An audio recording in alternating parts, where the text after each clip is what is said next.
तो next is our laminar and turbulent flow. होता क्या है laminar and what is laminar and what is turbulent? Fluid mechanics में no doubt हम इसको बहुत डिटेल में पढ़ते हैं, लैमिनार और टर्बुलेंट फ्लो को बहुत डिटेल में होता है, पूरा चैप्टर ही होता है laminar flow through the pipes, turbulent flow through the pipes, बहुत डिटेल में पढ़ते हैं। लेकिन यहां पर जरा सा एक बेसिक आइडिया ले लीजिएगा। लैमिनार, ध्यान से सुनिएगा, ये जो लैमिनार शब्द लिखा हुआ है, ये लैमिनार शब्द बना है लैमिना से। ये जो लैमिनार शब्द है ना, ये लैमिनार शब्द बना है लैमिना से, और लैमिना का मतलब होता है लेयर। लैमिना का मतलब होता है लेयर। अब इसका क्या मतलब, ये तो डिक्शनरी में देख लेना तो ऐसे ही कुछ लिखा मिलेगा, लेयर या फिर शीट, शीट भी लिखा मिल सकता है। इसका मतलब क्या है? अगर कोई सा फ्लूइड लैमिनार फ्लो कर रहा है, ध्यान से सुनिएगा, ध्यान से एकदम, कोई सा भी फ्लूइड अगर लैमिनार फ्लो कर रहा है, अगर उसके अंदर में होने वाला फ्लो लैमिनार है, तो वो लेयर बाय लेयर फ्लो करेगा। कहने का मतलब ये है कि जैसे कोई सा फ्लूइड है, कोई सा भी फ्लूइड, मैं इन जनरल बात कर रहा हूं, ये सपोज करिए मेरी पहली लेयर है फ्लूइड की, ये मेरी पहली लेयर है फ्लूइड की, जैसे ये हाथ है, ये हथेली पहली लेयर है और ये हथेली दूसरी लेयर है, तो ये लेयर बाय लेयर फ्लो करेगा। इन दोनों लेयर में आपस में इंटरमिक्सिंग नहीं होगी, ये लेयर अपनी हिसाब से चलेगी, नीचे वाली लेयर अपने हिसाब से चलेगी। There will be no intermixing between the two layers, हर लेयर अपने हिसाब से चलेगी। This is the basic meaning of laminar flow. तो ये लेयर अपने हिसाब से चल रही है, बनी बात है जो नीचे वाली लेयर होगी वो इससे धीमे ही चलेगी। ये सपोज करिए v1 वेलोसिटी से है, तो ये v2 वेलोसिटी से होगी। तीसरी लेयर इससे भी धीमी चलेगी, ये v3 वेलोसिटी से। ऐसे ही लेयर बाय लेयर फ्लो होगा। तो in a laminar flow the flow occurs in layer, there is no intermixing between the two layers. दो लेयर्स के बीच में इंटरमिक्सिंग नहीं होगी, हर लेयर की अपनी खुद की प्रॉपर्टी होगी। ये लेयर, ऊपर वाली लेयर नीचे वाली लेयर के साथ मिक्स नहीं होगी, ये लेयर अपने हिसाब से चलेगी, नीचे वाली लेयर इसके नीचे नीचे चलेगी, इनके बीच में इंटरमिक्सिंग नहीं होती है। Getting my point? तो लैमिनार फ्लो को मैं बोल सकता हूं कि the flow occurs in layer. In case of laminar flow क्या क्या होगा? Flow occurs in layer. दूसरा, there is no intermixing, there is no intermixing between two layers। किसी भी दो लेयर के बीच में इंटरमिक्सिंग नहीं होगी। अच्छा एक बात बताइएगा, अगर इन दो लेयर के बीच में इंटरमिक्सिंग नहीं हो रही है तो यही तो लैमिनार फ्लो दिखा मुझे, यही तो हुआ लैमिनार फ्लो। अब ध्यान से सुनिएगा एक बात, अगर लेयर बाय लेयर फ्लो हो रहा है तो इसको क्या कहते हैं भैया? इसको क्या कहते हैं? ये ऊपर वाली लेयर, ये नीचे वाली लेयर, ये ऊपर वाली लेयर तेज चल रही है नीचे वाली लेयर से। ये कंसेप्ट तो फ्लूइड मैकेनिक्स में पढ़े हो ना, कि सबसे टॉप मोस्ट लेयर, मतलब अगर ये फ्लो हो रहा है तो ऊपर वाली लेयर की वेलोसिटी ज्यादा होगी नीचे वाले के कंपैरिजन में। तो ये तेज चल रही है, ऊपर वाली तेज चल रही है नीचे वाली से, क्या होगा? ये क्या आ रहा है? रगड़। और रगड़ का मतलब क्या होता है? शियर जनरेट होगा। लैमिनार फ्लो में शियर आएगा, there will be shear between the two layers, shear between two layers, there will be shear between two layers. और शियर आया, अगर शियर आया ध्यान से सुनेंगे। न्यूटन का एक लॉ पढ़ते थे फ्लूइड मैकेनिक्स में, जिसको बोला जाता था Newton's law of viscosity. Newton's law of viscosity पढ़ते थे फ्लूइड मैकेनिक्स में। हालांकि इसका कोई यूज नहीं आएगा यहां पे, टू बी वेरी क्लियर, इन सारी चीजों का कोई यूज नहीं आएगा ओपन चैनल में। लेकिन क्योंकि अगर मैं समझ रहे हैं इस बात को, तो थोड़ा सा अच्छे से समझ लें। ये न्यूटन्स लॉ ऑफ विस्कोसिटी नहीं पूछेगा आपसे ओपन चैनल में। फ्लूइड मैकेनिक्स में और न्यूटन्स लॉ ऑफ विस्कोसिटी के न्यूमेरिकल्स आएंगे, लेकिन क्योंकि हम अभी ओपन चैनल फ्लो पढ़ रहे हैं, तो ओपन चैनल फ्लो में न्यूटन्स लॉ ऑफ विस्कोसिटी का कोई रोल नहीं है। लेकिन क्योंकि मैं आपको लैमिनार और टर्बुलेंट फ्लो का डिफरेंस समझा रहा हूं, इसलिए ये थोड़ी सी बात आपको बता दे रहा हूं।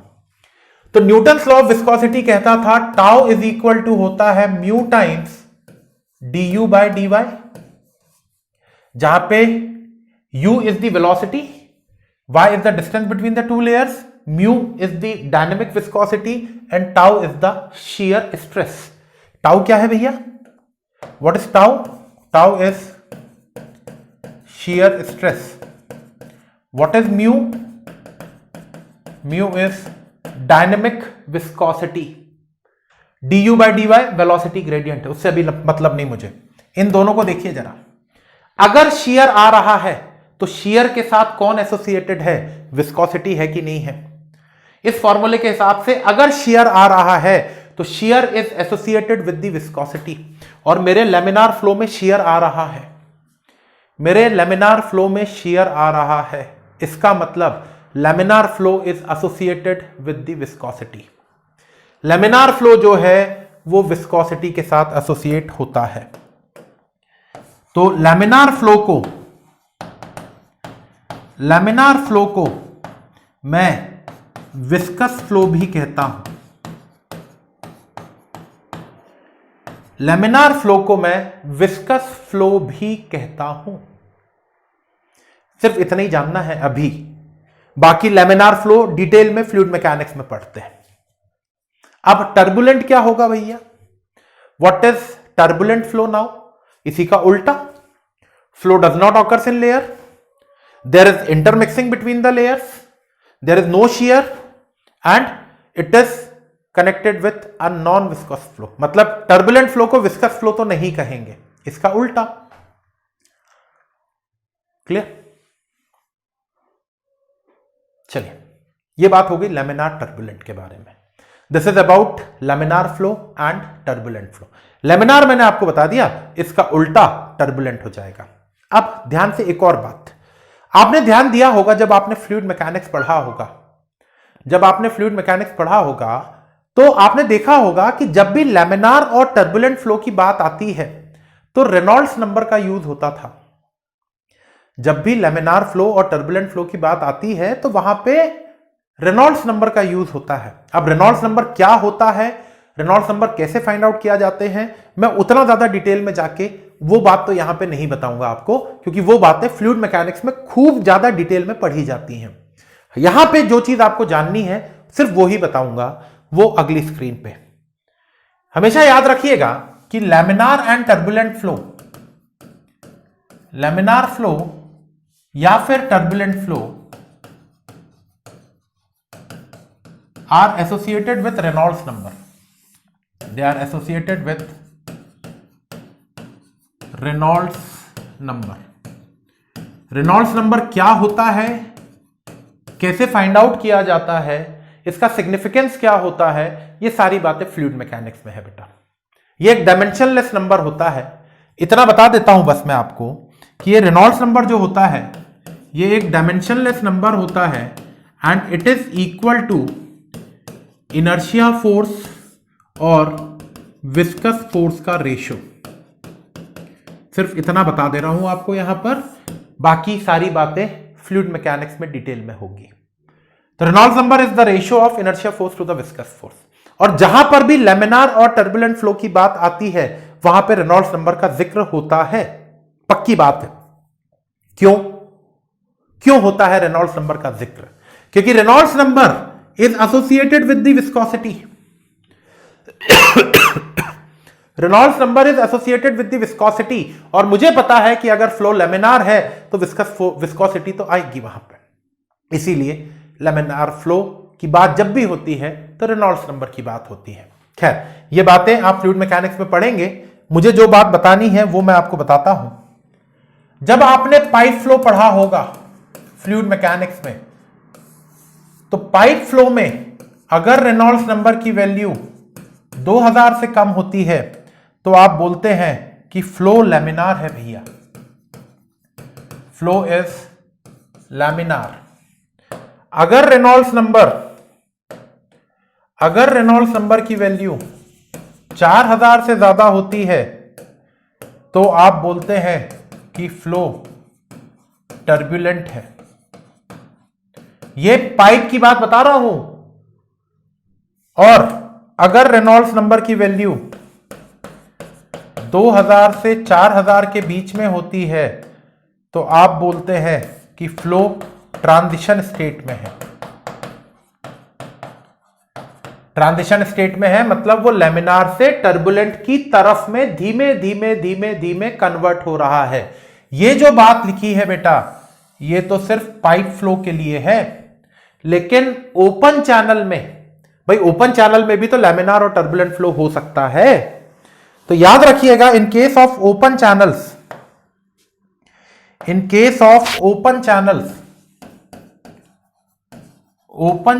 के केस में अगर रेनॉल्ड्स नंबर की वैल्यू 500 से कम है तो it is laminar. Reynolds number की वैल्यू 2000 से ज्यादा है तो इट इज टर्बुलेंट, और रेनॉल्ड्स नंबर की वैल्यू 500 से 2000 है तो it is in a transition state. ये याद रखना है। ये हो सकता है कभी भूले भटके आपसे परीक्षा में पूछ ले, 1 नंबर का सवाल, कि if the Reynolds number is less than 500 then the flow will be laminar, if Reynolds number is between 500 to 2000 it is in a transition state, और Reynolds number 2000 से ज्यादा है तो ये टर्बुलेंट स्टेट में है अगर फ्लो ओपन चैनल में हो रहा है तो, और अगर पाइप में हो रहा है तो कहानी कुछ ये रहेगी। ऐसा क्यों होता है? ये बातें फ्लूइड मैकेनिक्स में जब आप लैमिनार और टर्बुलेंट फ्लो पढ़ते हैं वहां पे डिटेल में डिस्कस की जाती हैं। यहां पे तो इतना ही जानना है मुझे। चलिए, तो मुझे 3 टाइप के फ्लो पता चले। 3 मतलब स्टेडी अनस्टेडी, पहला set of flow, uniform non uniform, turbulent and laminar flow. अभी एक चौथी कैटेगरी बची है मेरे पास, critical, super critical and sub critical. लेकिन उसको समझने से पहले चीजों को थोड़ा सा आपके लिए आसान कर देता हूं। अब मैं देखिएगा मजेदार चीज, थोड़ा सा आपके लिए चीजों को आसान करने वाला हूं। मैंने कौन कौन से फ्लो पढ़े हैं? पहला पढ़ा है स्टेडी एंड अनस्टेडी, ठीक है। दूसरा पढ़ा है यूनिफॉर्म एंड नॉन यूनिफॉर्म, और तीसरा अभी पढ़ा हमने लैमिनार एंड टर्बुलेंट। यही पढ़ा। अब देखिए, अगर ओपन चैनल में होने वाला फ्लो अगर स्टेडी है तो अनस्टेडी तो नहीं होगा। एक ही समय पर वो स्टेडी और अनस्टेडी दोनों तो नहीं हो सकता, लेकिन हां स्टेडी के साथ यूनिफॉर्म नॉन यूनिफॉर्म तो हो सकता है, लैमिनार और टर्बुलेंट भी हो सकता है। फिर अनस्टेडी है अगर, तो अनस्टेडी के साथ यूनिफॉर्म नॉन यूनिफॉर्म हो सकता है, अनस्टेडी के साथ लैमिनार या फिर टर्बुलेंट भी हो सकता है। मतलब ऐसे बहुत सारे केसेस बनेंगे ना कि स्टेडी है लेकिन यूनिफॉर्म है, स्टेडी है यूनिफॉर्म है लैमिनार है, स्टेडी है नॉन यूनिफॉर्म है लैमिनार है, स्टेडी है नॉन यूनिफॉर्म है टर्बुलेंट है, स्टेडी है यूनिफॉर्म है टर्बुलेंट है। फिर अनस्टेडी है यूनिफॉर्म है लैमिनार है, अनस्टेडी है नॉन यूनिफॉर्म है लैमिनार है, अनस्टेडी है नॉन यूनिफॉर्म है टर्बुलेंट है। ऐसे बहुत सारे केसेस बनेंगे। इतने केस नहीं याद रख सकते हम, नहीं करना ही नहीं हमको याद। क्यों? मैं बताऊं आपको बहुत एक मजेदार चीज, कि भले इतने सारे केसेस बन रहे हैं मेरे पास, लेकिन मैं कुछ चीजें अज्यूम करने वाला हूं। अब ओपन चैनल की ही बात हो रही है अभी सिर्फ। ओपन चैनल में मैं मेरे फ्लो को हमेशा स्टेडी मानूंगा। अनस्टेडी हो सकता है अनस्टेडी हो, लेकिन मैं मेरे एनालिसिस के लिए the flow in open channel is always considered as steady flow. हमेशा ऑलवेज। अनस्टेडी की बात ही खत्म हो गई। अब we will not talk about unsteady flow, कभी भी नहीं, नेवर। फ्लूइड मैकेनिक्स में भी आपने ये चीज गौर करी होगी। जनरली फ्लूइड मैकेनिक्स में आप जब भी किसी भी फ्लो की बात करते हैं, चाहे वो पानी की हो, चाहे ऑयल हो, चाहे ग्लिसरिन हो, चाहे मर्क्यूरी हो, हम जनरली फ्लो को स्टेडी ही मानते हैं, अनस्टेडी की बात नहीं करते हैं हम। फिर यूनिफॉर्म नॉन यूनिफॉर्म में, यूनिफॉर्म भी हो सकता है, नॉन यूनिफॉर्म भी हो सकता है। इसमें आपके पास ऑप्शन नहीं रहेगा। The flow can be uniform और it can be non uniform. फिर आती है बात लेमिनार और टर्बुलेंट की। तो यहां पर आया भैया कि ओपन चैनल में होने वाला फ्लो हमेशा टर्बुलेंट माना जाएगा, लेमिनार की बात नहीं होगी कभी भी, नेवर। बोलो भैया, तो जो ब्लू में है सिर्फ यही फ्लो हो सकते हैं। तो भैया बताइए क्या हुआ? ओपन चैनल में होने वाला फ्लो हमेशा के लिए स्टेडी और टर्बुलेंट तो हो गया। The flow in open channel will always remain steady and turbulent. Steady और टर्बुलेंट के साथ वो यूनिफॉर्म भी हो सकता है, नॉन यूनिफॉर्म भी हो सकता है। Is it clear to everyone? चीजें सिंप्लीफाई हो गई कि नहीं हो गई? अब पहले कितने सारे कॉम्बिनेशंस बन रहे थे आप सोचो, अब चीजें मेरी सिंप्लीफाई हो गई हैं।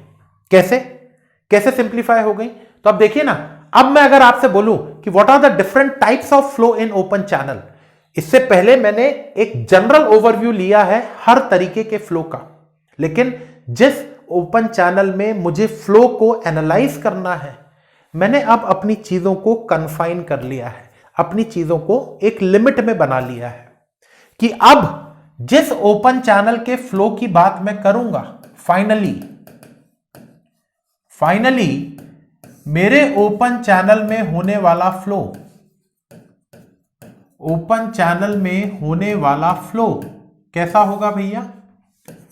स्टेडी हमेशा, टर्ब्यूलेंट हमेशा।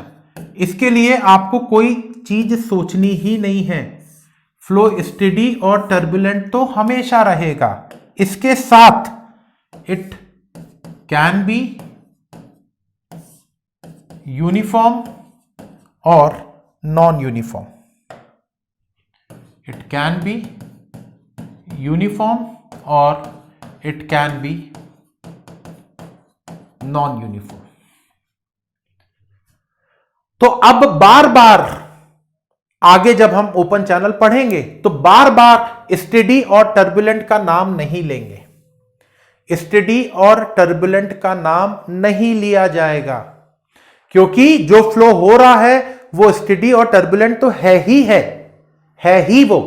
तो बात जो चीज है परमानेंट है, हम उसको बार बार क्यों बोलेंगे? हम तो अपने फ्लो को सिर्फ और सिर्फ यूनिफॉर्म एंड नॉन यूनिफॉर्म में पढ़ेंगे, क्योंकि मेरा फ्लो स्टेडी और टर्बुलेंट तो हो ही चुका है। तो इन दो शब्दों को मैं बार बार रिपीट नहीं करूंगा। तो मेरे लिए अब फ्लो कितने प्रकार के हुए? तो आगे जो मेरा डिस्कशन होगा ओपन चैनल में, उसमें मैं सिर्फ दो ही बात करना है, uniform flow in open channels and non uniform flow in open channels. क्योंकि ये दोनों फ्लो चाहे यूनिफॉर्म रहा हो चाहे नॉन यूनिफॉर्म रहा हो, वो स्टेडी और टर्बुलेंट तो था ही था। आगे बात समझ में? तो फाइनली मैंने कंक्लूड किया कि मेरे ओपन चैनल के अंदर में होने वाला फ्लो कितने प्रकार के हुए। पहला, uniform flow in open channels, और दूसरा होगा non uniform flow in open channels. आगे बात समझ में? क्यों? क्योंकि वो फ्लो स्टेडी और टर्बुलेंट तो परमानेंट है। अब एक दिमाग में सवाल आया होगा आपके कि सर वो जो चौथा नाम आपने बताया था, क्रिटिकल, सुपर क्रिटिकल और सब क्रिटिकल, वो तो आपने नहीं बताया। तो याद रखिएगा, चाहे मेरा फ्लो यूनिफॉर्म हो, चाहे मेरा फ्लो नॉन यूनिफॉर्म हो, वो क्रिटिकल, सब क्रिटिकल, सुपर क्रिटिकल कोई भी हो सकता है। ये क्रिटिकल, सुपर क्रिटिकल, सब क्रिटिकल क्या है ये आगे बताऊंगा आपको। अभी दिमाग से हटा दीजिए उसको, हटा ही दीजिए उसको दिमाग से। ये जो चौथी कैटेगरी मैंने फ्लो की रखी थी आपके लिए, ये जो चौथी कैटेगरी मैंने फ्लो की रखी थी, इसको अभी फिलहाल में दिमाग में मत लाइए, अभी मत लाइए, समय आने पे बताऊंगा। अभी इन तीन में से हमने चीजों को रिफाइन कर लिया है। स्टेडी हमेशा, टर्बुलेंट हमेशा, उसके साथ it can be uniform, it can be non uniform flow. ये क्रिटिकल, सुपर क्रिटिकल, सब क्रिटिकल क्या होता है, ये बात करूंगा मैं आपके साथ अगले लेक्चर में। तो यहां तक आई होप आपको टाइप्स ऑफ फ्लो समझ में आ गए होंगे, कितने प्रकार के फ्लोज होते हैं। मैंने एक जनरल ओवरव्यू भी आपको दे दिया कि हर फ्लो का मैंने आपको तरीका बता दिया है कि स्टेडी क्या होता है, अनस्टेडी क्या होता है, यूनिफॉर्म क्या होता है, नॉन यूनिफॉर्म क्या होता है, लेमिनार क्या होता है, टर्बुलेंट क्या होता है। लेकिन मेरे ओपन चैनल में होने वाला फ्लो हमेशा के लिए स्टेडी और टर्बुलेंट तो हो गया है। हाँ, स्टेडी टर्बुलेंट के साथ इट कैन बी यूनिफॉर्म और it can be non uniform flow.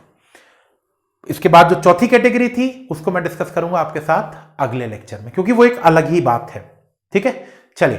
तो आई होप कि आपको टाइप्स ऑफ फ्लोज यहां पे समझ में आ गए होंगे। In the next lecture will be going to discuss the critical, super critical and sub critical flow. Thank you.